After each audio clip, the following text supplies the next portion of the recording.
So for today's vlog mga lods, meron tayong i-unbox na shoes galing kay Li-Ning. Ang kanyang brand is Bad 5. Colorway niya is brown. So maraming colorway ito mga lods. So kinuha ko nito is size 13 kasi hindi ko alam kung snug fit siya or true size. So ito na po. So ganito siya. So ganito yung ilalim niya. Tingnan niyo naman yung kaka-detalye ng ilalim. Tapos yung ginamit nito is ano na siya, breathable, mga butas-butas. So ganyan po. So size 13. So actually ang size ko lang talaga is Euro 46, US 12. Pero kinuha ko is 13. And plus 1 ako kasi hindi ko alam kung snug fit size siya. So ganito po yung itsura niya. So ilagay ko na po yung link dito sa my comment section or dyan sa ating Ilo Basket.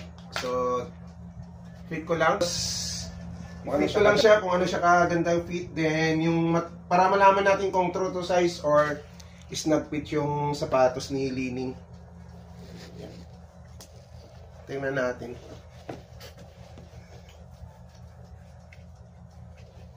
Medyo malit lang yung entrada sa ano. Pagpasok mo, malit yung entrada, may hirap magsuot. Pero pagdating naman sa dulo, yan, true to size lang siya. Kahit hindi na kayo mag plus 1. So yung kanan is malaking pa. Klase. Yun, ito. So ganito siya. Hindi ko pa lang natali yan. Makapit siya. Tapos hanggang yung pag-ano. So true to size lang siya.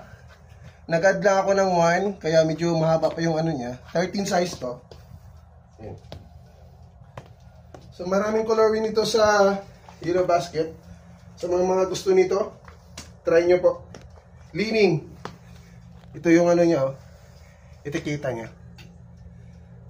Yan. Gaan. Nice. Pwede pang outdoor, pwede pang indoor, pang araw-araw. Hindi pagod yung paa mo dito. Yan o. Yan yung side, yan yung likod. Yung ilalim nyo.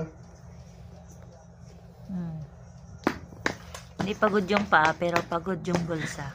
Yung ano, kapit niya sa paa. True to size lang. Kahit hindi na kayo mag-add. Kasi hindi siya snug fit. So, don't forget to click. Nasa ating comment section ang link.